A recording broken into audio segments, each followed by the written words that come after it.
Hello guys and welcome back for another tutorial. Today I will show you how to integrate ChatGPT in your Gmail account. Now why would you do this first? It's because ChatGPT can help you write emails, draft the emails that are spam or the emails that are linked to your business or to your personal account. So let's get straight into it. Now the first thing you have to do is to locate the plus icon in the right.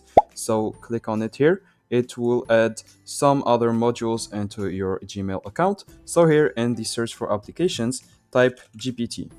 Now click on enter, and then here you will find GPT for Gmail. So click on install here and then select your account and then continue again. Give it all the authorizations that it asks for. Now wait for it to be loaded for a few seconds. And then here it will tell you that the ChatGPT application has been successfully installed. Click on next and then click on OK. And then here close this and it will be done. You will find GPT for Gmail on the right side. And that's it guys, I hope you enjoyed this tutorial. Don't forget to like and subscribe if it helped you, and if you want a video on how to use ChatGPT on Gmail, let me know in the comments. I will make a tutorial about it. That's it guys, see you in the next one.